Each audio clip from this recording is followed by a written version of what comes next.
everywhere. GBS.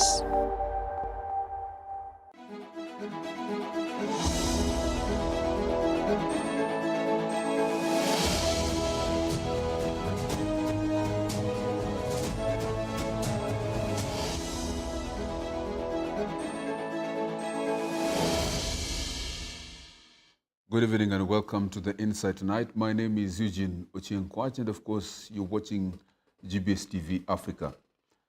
Tunapoenda before is our SMS line. You can also follow us on other social media platforms at GBS TV Africa at Kwach Official.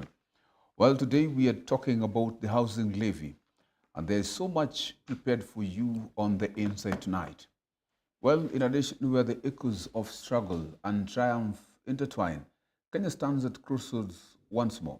With a stroke of a pen, President William Ruto has etched a new chapter into the annals of Kenyan history, signing into law the contentious Affordable Housing Bill amidst a chorus of anticipation and apprehension. The title, Not Yet Uhuru, encapsulates the paradoxical nature of this moment that we are in, a juxtaposition of progress and persistence of hope and hurdles. As the ink dries on this pivotal legislation, it casts a shadow of uncertainty over the horizon, raising poignant questions on this particular issue. And that is actually some of the critical issues that we are here on the Insight discussed tonight. Well, we will delve deeply into these issues, and of course, we do not do this alone. We also do this through others while they join us for this conversation. Join us as we delve into the heart of this discourse, navigating from the beginning to the end. Thank you so much. And my guest today is a lawyer, the legal a legal expert and a financial expert as well. I'm here with Justus Mheshimiwa. Karibu sana, Asante. and good to see you, sir. Pleasure is all mine. And I'm happy being here today after some fairly long time, but I'm finally here today. Yes. Thank you so much. And let us first of all, because we are talking about the affordable housing levy, before we begin this conversation, let us maybe take a listen of what has been happening most on the housing levy before we begin. All right.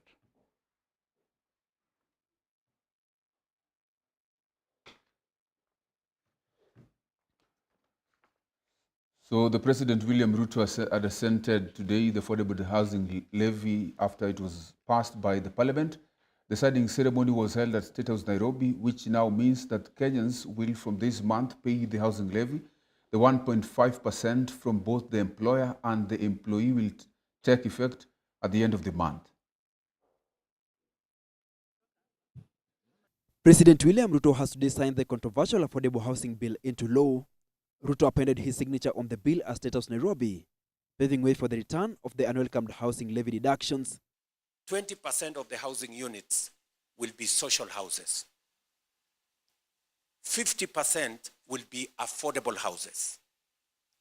That means the people who are who earn 20,000 and above, they will have a 50% chance to own houses in our affordable housing program.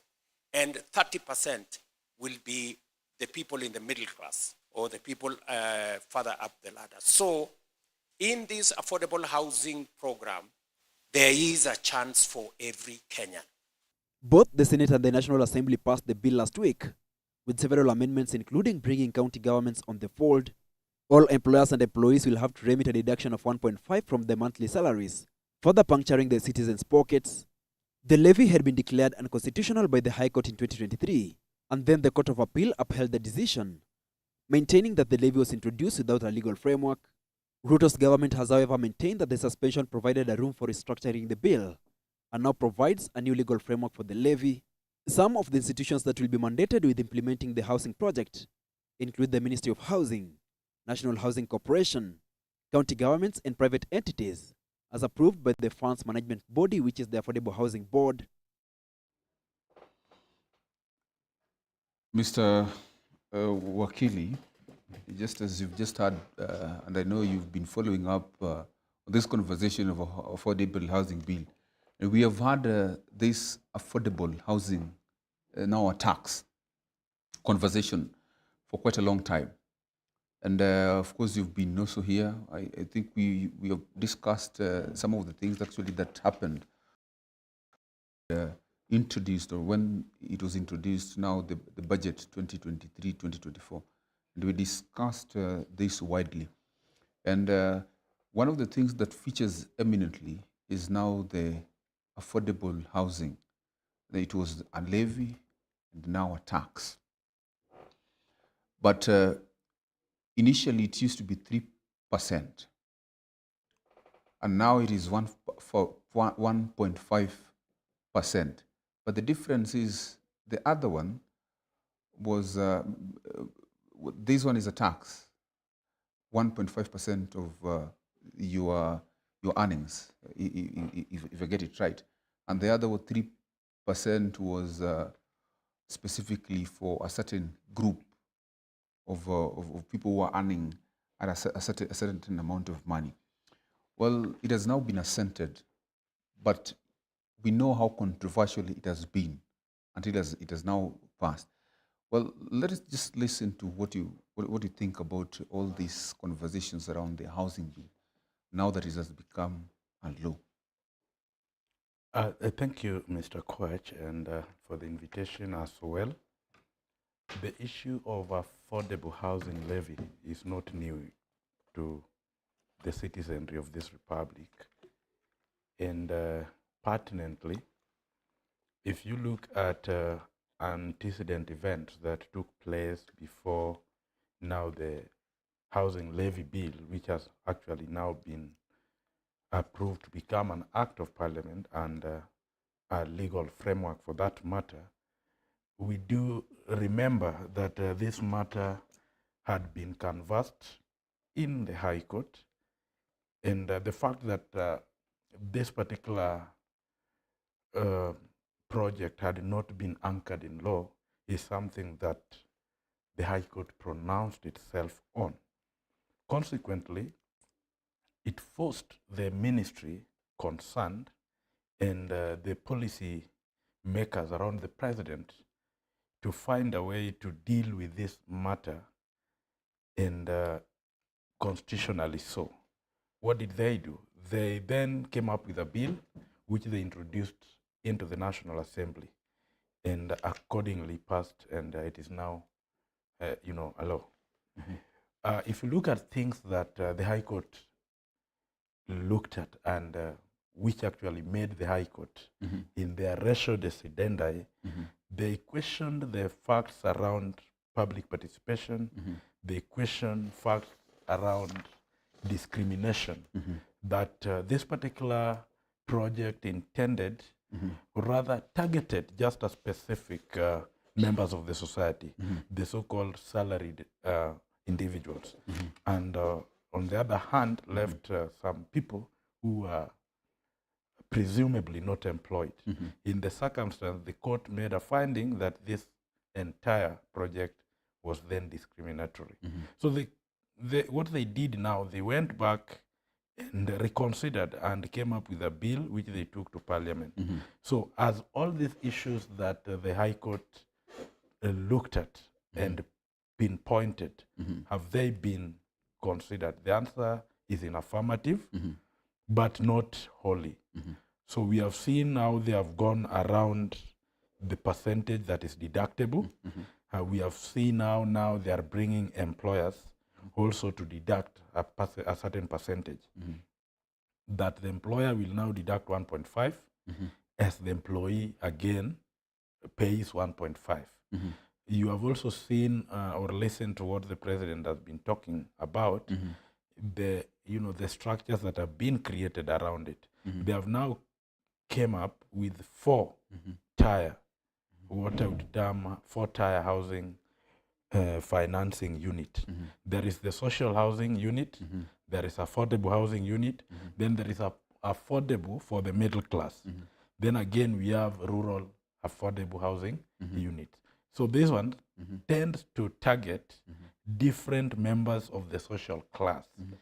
Again, that kind of architecture in designing these people, looking at the social, not necessarily the social, but the capability of people, to me, again, is a legal area that would make this bill find its way into the court of law again. Okay.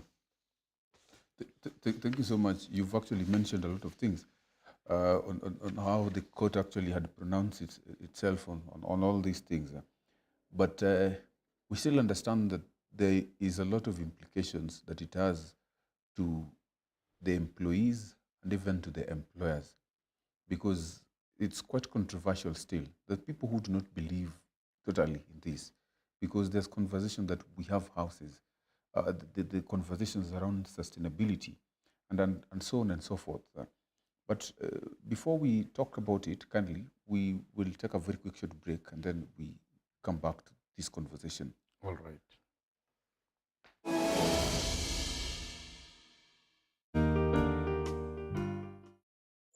We would like to talk about breast cancer. You can say cancer is a cell that has gone rogue. Whereas the body has the ability of mopping those cells up. These cells also have the ability to escape that mopping. How can I escape being a victim?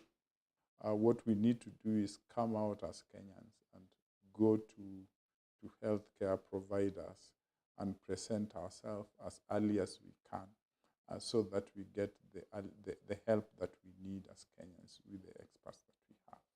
I have heard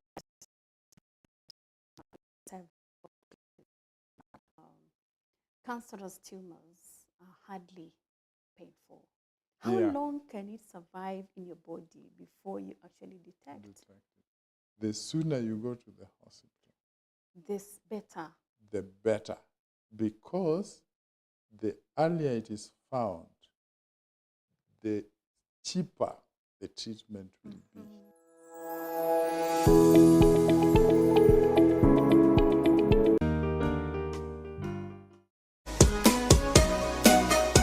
Kwa hakika karibu mtazamaji wangu wa GBS TV mahali popote ulipo. Hii ni GBS TV Jumatatu nikiwa tunataka actually isili iwe full 24-hour economy jinsi ilivyo wakati huu. Mbekse. Yes, jele walikusema nini?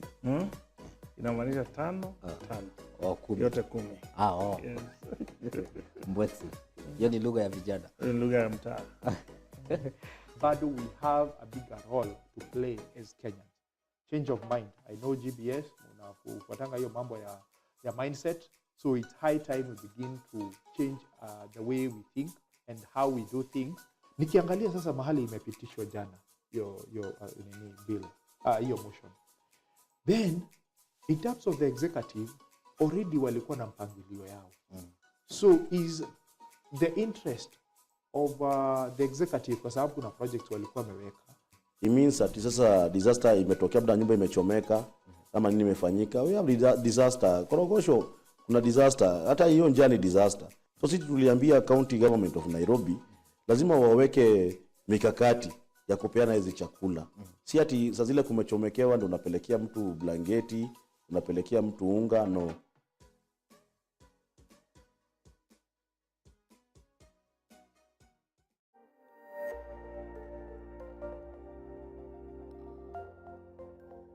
Everywhere. GBS.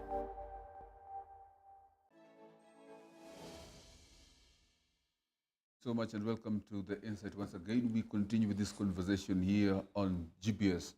Well, the conversation is around the housing tax, which initially was a housing levy.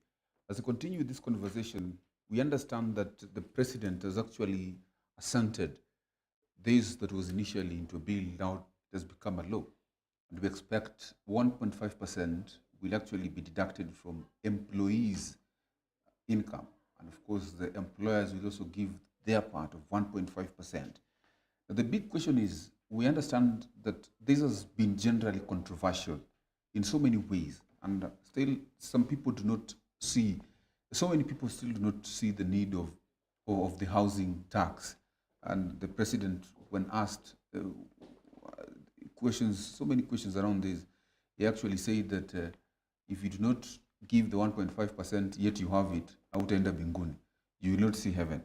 So it shows how so many people do not believe in this. Let me just get your view, Mr. Jimmy Nix, and Yes. welcome so much to this show. We're discussing the housing levy. Maybe you can give your 2 cents on what you think about it generally, more so the controversial aspect of it. Okay, Because let me. many people still do not believe in it. Yes.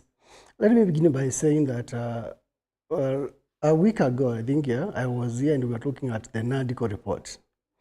And before we come into the housing levy, which now it is an act, that means it has become a law. And that means that everybody now is mandated by the constitution actually to be able to pay it. Because once an act of parliament is passed and the president assents on it, now it becomes a law. I strongly believe that public participation was not done adequately. Because right now in Kenya, if you look at our Constitution 2010, it has given Mwananchi or the electorate great power. And when you look at the Constitution, Article 1, it talks about the power which belongs to the people. And the only way you can actualize the people's power, it is number one, through public participation. Of course, we do have members of parliament who have been elected and who represent the people. But I remember very well the NADCO report, people were not agreeing on the cost of living. And one of the items was really this housing levy. There is a lot of issues surrounding this. And I'll give you an example.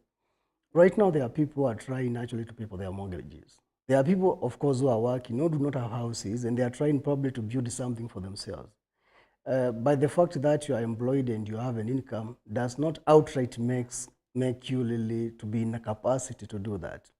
Secondly, the reason why I'm saying there was no proper public participation, even though I remember His Excellency Stephen Kalonzo Musyoka tried to bring some conversation around the NADCO report because it was looking even into this housing levy. I remember towards the head, they had to bring a bit of civil society. I remember there was some engagement, and of course we had a few people from the public participation a little bit done, but it was not done in conclusive. It was not really done properly, and you can see there is a lot of talks because the clergy was against it. I remember, and even business people were against it. I remember Wananchi, the people were demanding their representatives who are elected members of parliament to be able to look into it and to involve them.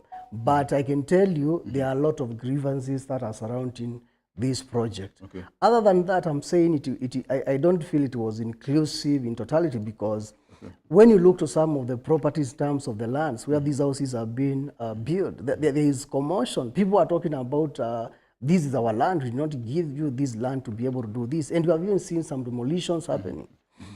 And to remind you, the Constitution is very clear about the national government, how they should work in cooperation and consultation with the county government.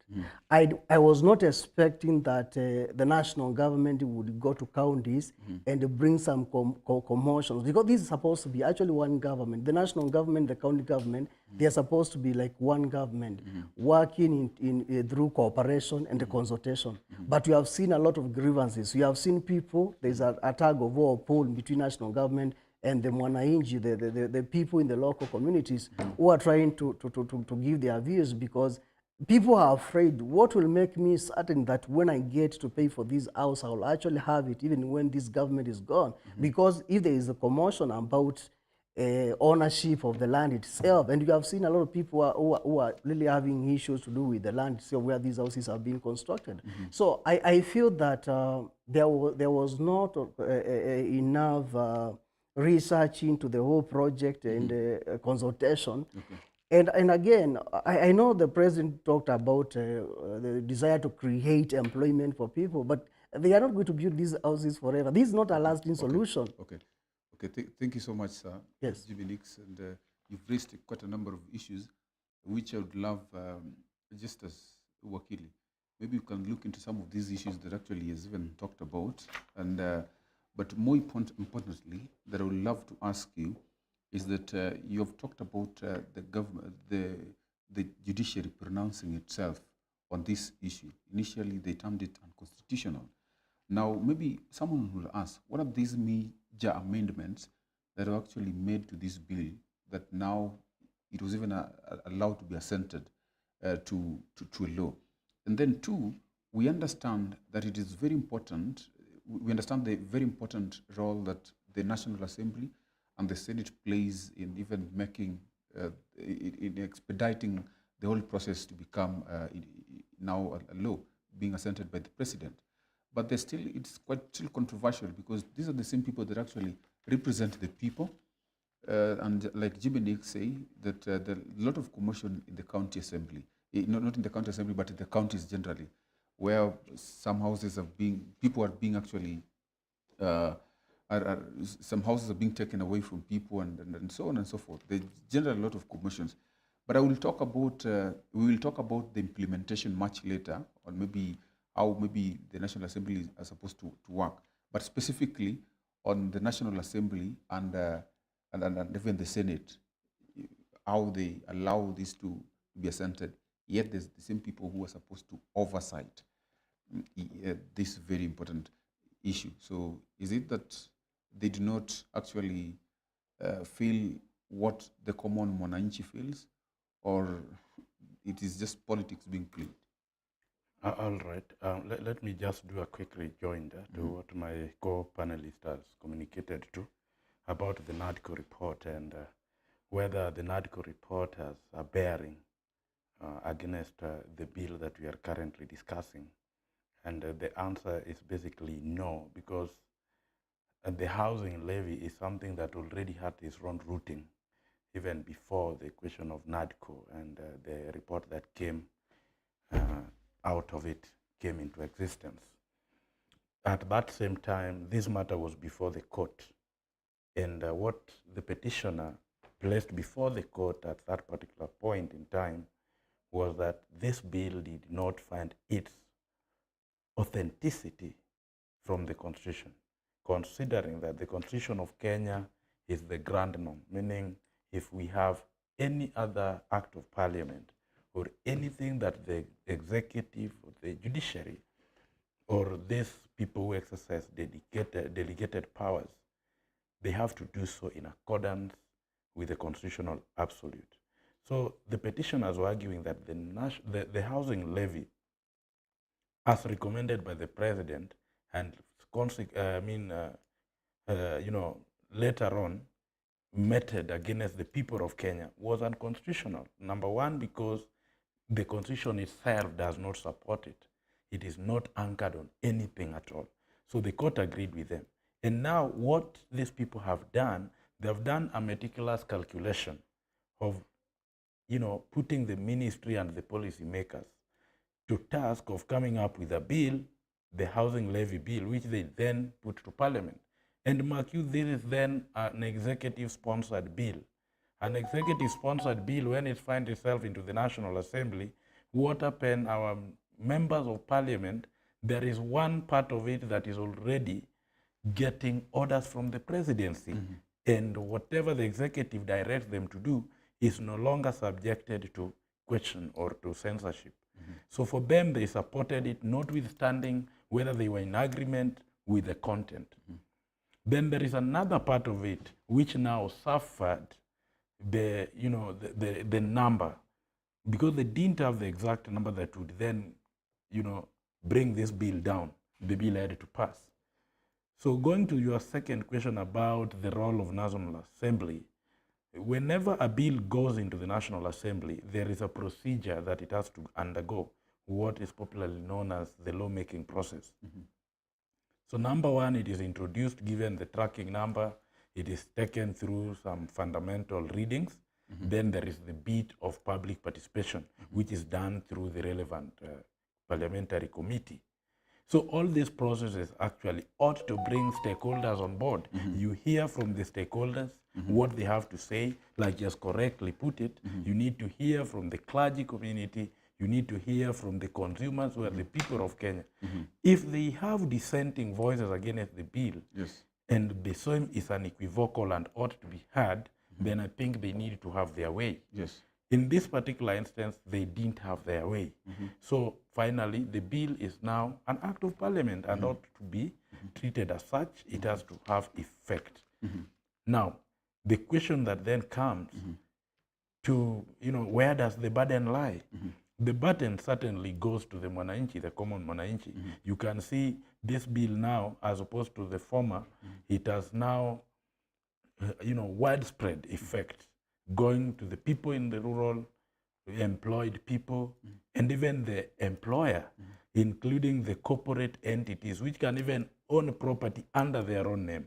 Instead of advising them to own under their own name, you are asking them to contribute to support their employees. So that is a gray area that I believe the petitioners are currently looking at for a possible ventilation in a court of law. He has also brought in the issue of the conflict in land identification. Who owns the land at county government level, and what is the extent of involvement of the ministry? The involvement of the ministry in this land allocation and whether they are the custodian or not is basically invalid and not recognized in law. Number one, for the simple reason that we have National Land Commission, which is basically the custodian of lands in Kenya. They approve and they also know what to do with the land that falls under lease agreements. The County Act 2012 also mandates the county government to be the custodian of the public land at county level.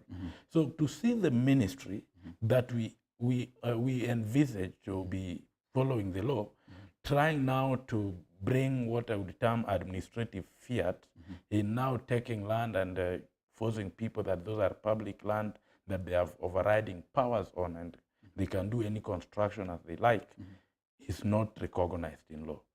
For me, I look this, just as I make my last comment, that there are people within the government who are businessmen. In other terms, we call them tenderpreneurs. For them, their focus is that this housing thing must continue so that they can get whatever they can get, notwithstanding the ripple effect that it has against the common Mwananchi. Okay. Thank you so much, Mr. Jimmy Nix. You've been hearing.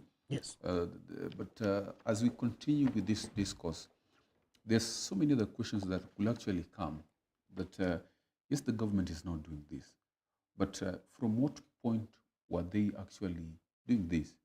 What is the short-term or the long-term, maybe economic goals or the economic benefits that actually the common man will actually achieve from all this, from where you see it? Let me begin by saying that a leader looks into the next generation, but a politician will look into the next election. And some of the problems that we have had in this country and in a number of other countries across Africa is that most of the politicians, they don't look into ways to affect the next generation. Majority look into how they can easily get votes in the next election. And that's why you have seen a lot of poll and even a lot of discrediting. And I want just to take you back sometime when we had the BBI. If you look at the context of BBI and looking at the president today, you will see that some of the things that he was discrediting are the same things that he's trying to bring back. And I'll give you an example of the position of the Musalia Mudavadi. You will see it was a context in the BBI bill. BBI, the proposal they were trying to give us as Kenyans. And I remember how much they did discrediting, but now they brought it back in the system. You look at the Huduma cards, yeah? Right now we have the digital cards that they're trying to. So looking into a number of issues, you realize that there is no goodwill from our leaders for Mwananchi to benefit. And I want to remind you that the reason why we are where we are right now is because we have had politics that are based on lies, politics that are based on people are not really willing to effect change or to bring transformation to the people, but really trying to work around calculations of their political cards. And I want you to look into the promises that were given, what they referred to as ASLA and the ASLA nation. if you look today, most of the people who are being oppressed are the very same people who are supposed to be given opportunities. Because if we are to go, if to go by the promises they gave, if that is something to go by, then we would have looked into how many people of the mama bogas or the, you know, border riders are in the government or in positions of, you know. And I've asked a question, for how long will we have this employment? Because once the constructions are done, so if the issue was to create employment, is that something that is sustainable? And I want to say that mistakes were made. And the first mistake that was made was when the government came into place, they bought people, that is the representatives from the other house, which is the opposition. And I'm saying the people were bought in to become part of the government, are part of the mess that we are experiencing right now. Because one of the reasons why we vote, the electorate, is because we want to exercise our power. And you know, we say we are the bosses because we are actually choosing a representative among us to go and represent us. What that means is that we are the bosses and we are the ones who are supposed to give orders. But it is not so with the African politics. Once the leaders were elected on different political platforms, what that meant was, when you vote for someone, it means that this person, you have bought into their ideals, whatever manifesto they have, whatever ideals they have. So for you to get into office and then you join a different wing, it means you are not representing the people, the ideals of the people, the reason why they chose you under that party, you know. Our party structures are not based on much on ideals. I know the president was talking about we are changing the conversation, but we are back to the same conversation.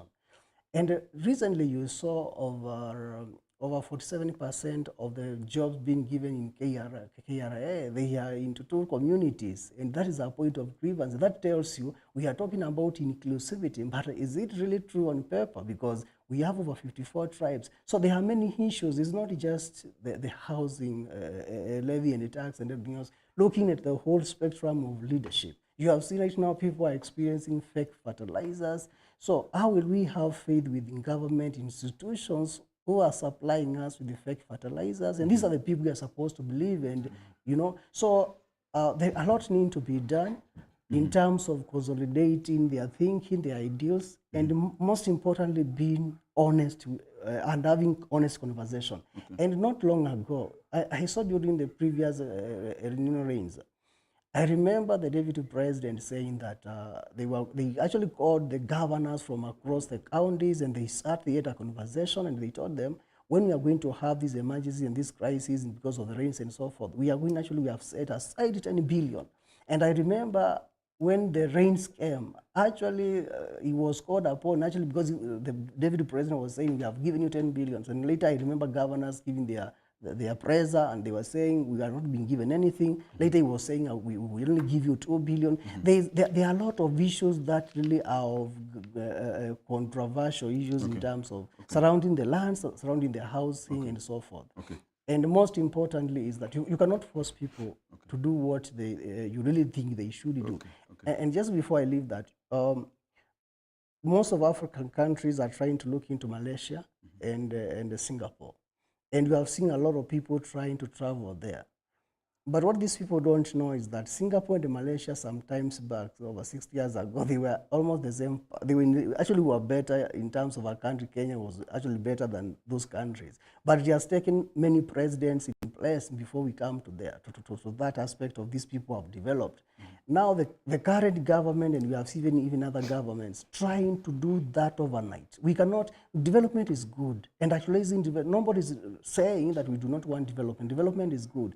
But can we really do it overnight? If people have developed over 60 years to be where they are, someone else wants to turn the economy overnight, it is going to collapse, and it is not going to happen unless they really come back into the basics. And the basics are very simple. So we can be one day in terms of the levels of Singapore and Malaysia, but it has to be grand. It is not something that's what I was talking about. Our leader looks into the next generation, but our politician is just looking for the next election.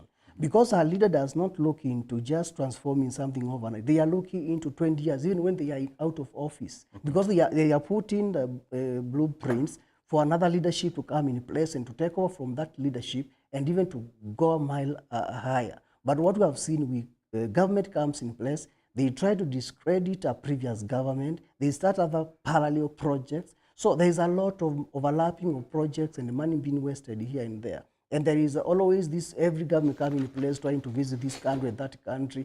The problem is we are not seeing consistent continuity. Like if a certain group visited Malaysia, we want the next group coming to take off from what these people learned and they move it forward, not another group to come and now they are going to have to travel all over the world trying to see this and that. There's a lot of monies for exchequer money being spent unnecessarily. And part of the reason I've said is because they are trying to create some short-term legacies instead of looking in long-term projection in the plan, so that our trajectory of development can be actualized. But we cannot actualize this trajectory of development when we are just thinking about the next election, and we cannot have a long-term planning. Okay. Yes. So do you see any benefits from where you sit generally about this, the whole concept? Do you maybe see short-term or long-term benefits? Maybe from, if you're the president, from where the president sits?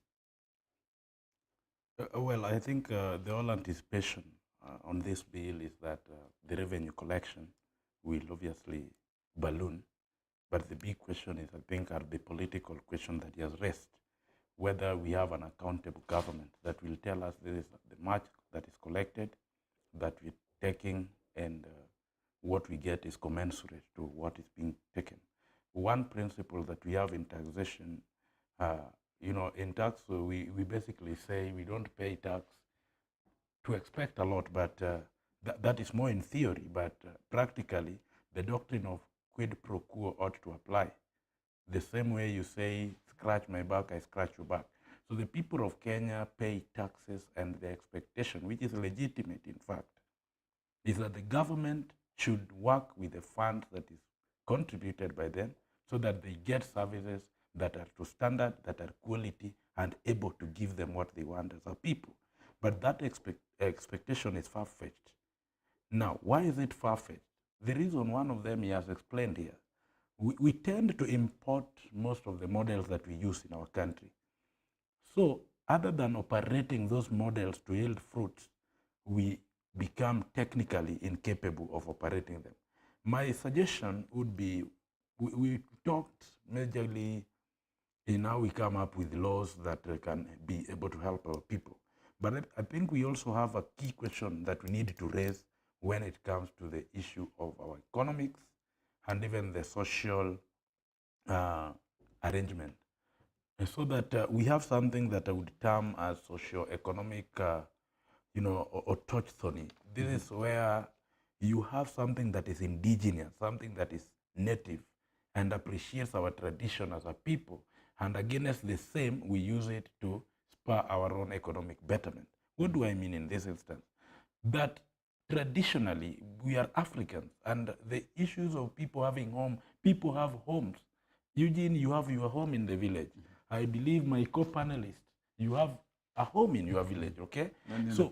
Nani ana kwao, you know, somebody might ask. So we all have our homes.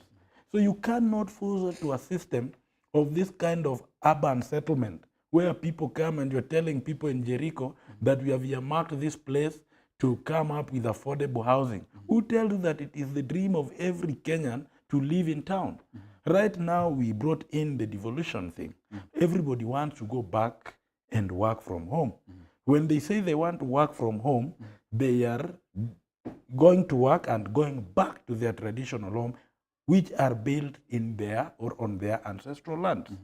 So I tend to believe that we need to appreciate, to come up with things that appreciate our nativeness, our uniqueness as a nation, rather than bringing models that we import and we want them to work. They will definitely not work. Okay, thank you so much. You talked about importing models, a very critical point. But I want us to move to the next question, actually, which is part of this bill. And when you look at this law, it is not a law, right? There were generally 4 categories of housing units that were established by the law, and how they aim to address the housing affordability issues across different income brackets. You understand about that? Yes. The 4 brackets. Maybe you can explain a bit, because one of them was a social housing unit, another one was an affordable housing unit, then we have the affordable middle class housing unit, rural affordable housing. Because you've raised pertinent questions, yes, on maybe borrowing models outside, but could these models, could this, maybe these 4 housing units established under the law, answer some of your questions? I don't know. I think this is what I will say, Eugene. Okay. These are some of the things that tend to give the act what I would term elegance. So that on the face of it, when people looks at the bill, they say, this is a good bill, and it actually captures for us, which again does not go into the core need of these specific classes of people. First, tell me, how do you know Kenyans who should benefit under rural affordable housing unit? How do you classify some Kenyans to be in the middle class? We have so many Kenyans who are not in our payrolls, that in the government payrolls.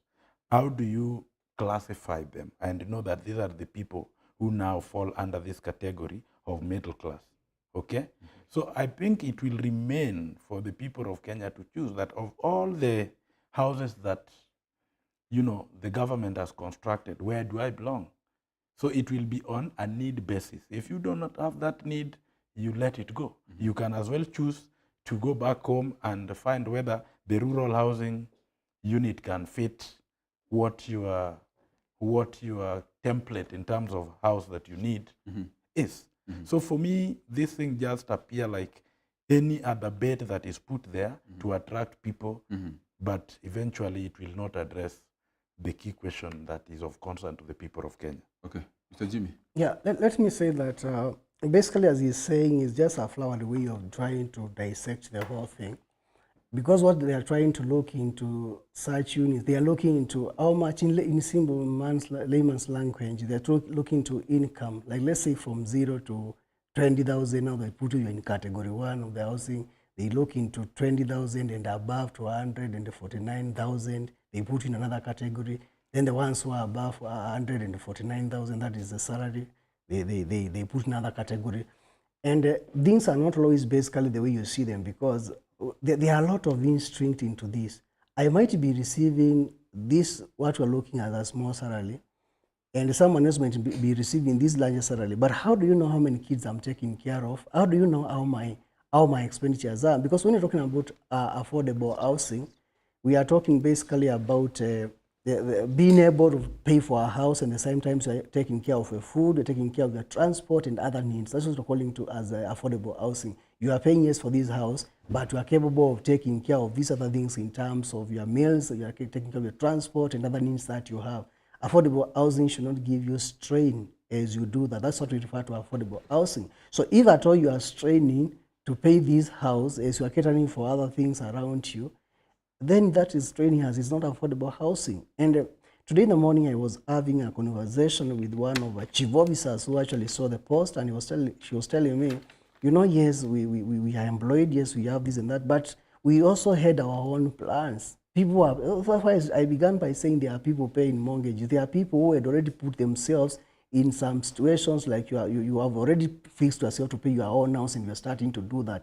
And that means you have a room to choose. And I believe part of this structuring is not considering the freedoms that we have, because we have a right to choose where we want to live. We have a right to choose the kind of structures we want to live.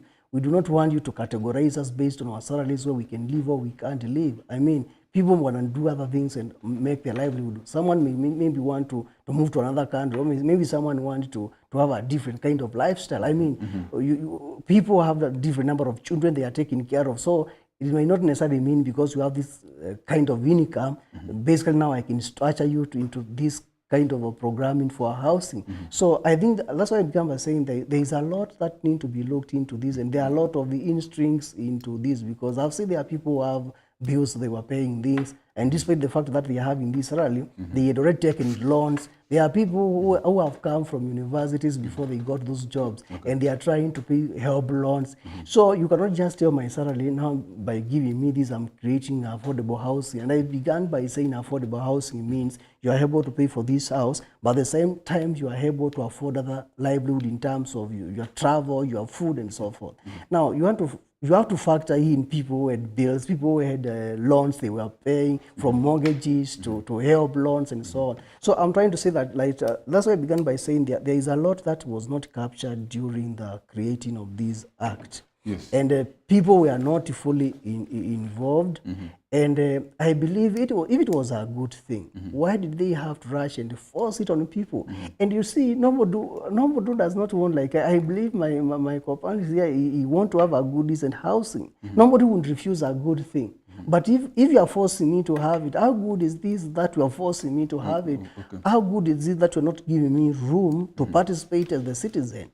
And how have you structured my right as a person, considering that the Kenyan Constitution is the supreme document and has given us that power? Our power should have fully been exercised in the process of us agreeing or disagreeing. Yes, because that's a room that should have been given all of us to participate and to really feel that we are part of the process. Remember, projects have been done before by government, and there are projects which have been done and they collapsed. And the part of reason is because they fail to fully involve the people. You should, if I am going to live in that house, I believe you should fully involve me in the process of that housing.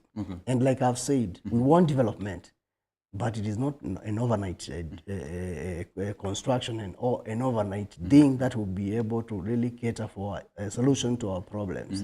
There was a room they should have involved even experts and so on. So I'm saying it is good to develop, but still there are a lot of intrigues into this which were not looked into.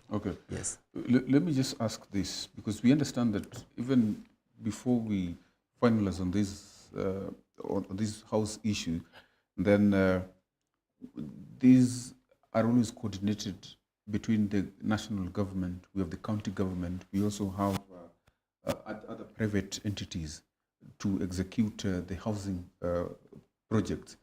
I will just wish to understand, how are we going to coordinate all this? How are we going to maybe coordinate all these things? And you see, we also, when we talk about even affordable housing, I believe that this conversation is not just about what the Kenyan government wants. I've been in forums whereby we are, and I was here with the Secretary General of UN Habitat, and of course the championing for sustainable cities. So you see, this conversation, even them, they're having at the UN. So it means that it needs a coordination of UN, it needs a coordination of AU, or we have the national government, with the county government. But bearing from what we have seen, there has always been inconsistency in coordination between the government, that is the national government, and even the local government. Because most of the time what the national government wants is what has happened. We have seen that in so many instances. So how is this going to happen? Or this is even more going to cause more chaos? Let me hear from you, Akila. I think if it is properly in place, there ought not to be chaos, because as a country we have a Public-Private Partnership Act in place that is supposed to guide some of these projects, which the financiers would come from outside and get themselves involved through a coordinated approach between the line ministry and that particular financier. So there ought not to be any confusion. And if there is, then that confusion is designed for certain malicious reasons. Secondly, we have intergovernmental coordination and relation, which is already also an act of parliament that is supposed to coordinate the relationship between the national government and county government. Again, if there is confusion to that effect, those confusions are man-made. Like the one I said concerning the land acquisition. There is no way a ministry can come in and purport to own certain land when such land are supposed to be managed and properly allocated by the National Land Commission. Mhm. So concerning your question, there are enough legal framework, both locally and internationally, some regarding the law of contract, which are supposed to coordinate this. Okay. And if those coordination cannot properly be done, man has something maliciously within it. Thank you. Mr. Jim, Yes. we are quite short of time, and I would just like to talk about something else before we actually even finalize, because we have a lot of issues that are actually happening in our country. Yes. And one of them that is actually happening is on the doctor strike, which is very critical discourse that we are having currently. You have seen how CS Nakumicha, people have been going back to whether she really did pharmacy or not. People are having that conversation, now looking at her CV, as they sing certain songs that are quite mocking to the government, and even saying it's the government that has actually striked. This issue is actually plunged the country into health crisis, because we understand the very important role that the doctors and the medics actually play. I don't know what's your general view of all this that is happening in our country. Let me say that foremost, every worker, even the workers' union and so forth, they are entitled to some rights. And just before I jump into that, I remember during the demonstrations, we hear the president and the deputy were saying they were trying to paint it to look like evil. But we need to understand foremost that demonstrations, right to assemble, getting these are things that are in constitution, and therefore when we see them demonstrating and trying to get their rights attended to, it is constitutional. As it is right now, it is constitutional for them to strike, to demonstrate. That is constitutional. It is privilege given to us Kenyan people through the constitution. Secondly, I want to say that there are codes of conduct in every office, and even within the Mendics and so forth. I remember, because I come from Machakos County, and some time back there was a grievance of health workers who told the governor, just after she had just come in office, even her year had not ended, and they said, we are planning strike, and the reason we are planning strike is because for the last 10 years, our salaries have not been reviewed. Okay. And remember, it is constitutional for civil servants for their salaries and to be reviewed after certain durations. Remember, economy keeps on changing, and therefore even salaries and so forth, they have to be reviewed after a certain time. So governor sat down with them, and she looked into their papers and every complaint they had, and she found they were actually rightfully demanding what the government would have done. And she reviewed their salaries, and things went back to normal. And actually there was no strike, because after the governor looked into it, she found that actually these people needed a review, because for more than 10 years, they had not gotten a salary review. I believe even myself, whatever it is that we are working, after some time, we always go to our bosses and we are trying to see these dynamics of life have changed, and we are maybe doing more production, we are treating more patients, we are even doing overtime. Would you look? So these are, they are very genuine issues that need to be looked into. And I think instead of saying we are giving you these 12 hours, or we are going to get these interns who are asking us for a job, they should have looked at the genuinity of the cases. Okay. Yes. Thank you so much, Wakili. I know you have quite a lot of issues, but again, even as you give your parting shot, I would have loved and wished if you tell us just two points only on the CS position that has actually even been introduced by Parliament, this conversation. We have talked about it, so you also looked into it even as you give your parting shot and as you wrap up. That is in respect to housing? No, CAS position. Oh, the CS position. Yes. Well, let me just also throw something in. Okay. That, you know, there is this lazy behavior by our ministers, which has been traditionally has been the case, that you approach the same problem with the same old style, or different problem with the same old style. You know, doctor strike is not like any other strike. This is a noble profession, and the doctors are not just there to earn salaries. They are there to protect lives. And that is why we call it as a noble profession. So if they raise concerns, the best way is to listen to them and see what you can do. You cannot go live in cameras and start telling us that you have received calls from interns who are willing to work without getting any payment.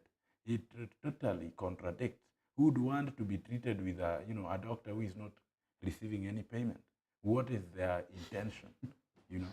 So the CS or the CS should come out and address this matter, because people are dying. People need to the doctors need to get back to work and treat people. Because we know the behavior of the executive, especially people employed by government. When they have the sick, they know where to take them. None of them would actually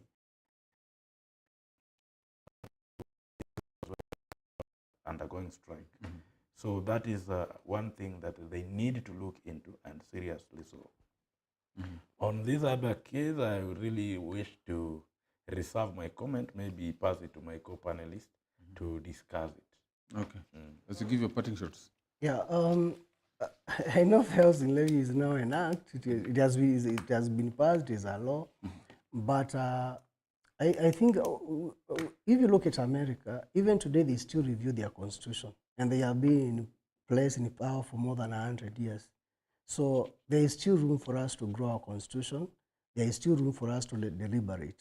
But let's be genuine about this issue. Let's be genuine in service, and let's look for political leaders, not politicians. Political leaders. Yes, people are politicians, but they are leaders in politics, not politicians. If we can get political leaders, then we can be able to transform and change the story. Okay. People can look into the future in the next generation, not just the next election. Okay. Thank you so much. You say Noti to Uhuru. It has been indeed a great discourse here, having conversation on the housing levy, as we discussed vastly, even as we touched on the struggles and the triumph of Kenyans, and why some people still find it quite difficult even to accept the 1.5% from the employers or from the employees. It has quite been controversial. And so this conversation is quite broad, as every Kenyan is still asking themselves. There's a lot of questions around this pertinent issue. But now this is the insight. We have come to the end of this conversation. Join us every Friday from 7 p.m. to 8 p.m. as we continue to elucidate and enlighten you critically and deliberately on a discourse that is meant to make you understand through, as we educate you, through the eyes of different stakeholders and, of course, thought leaders.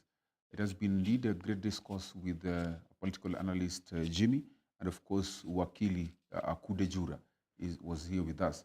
Well, on behalf of everyone who has made this a success, I wish you a very good night, and see you next Friday. My name is Eugene Ochieng Kwach, and 2114 is our SMS line at GBS TV Africa at Kwach Official. That is where you get us.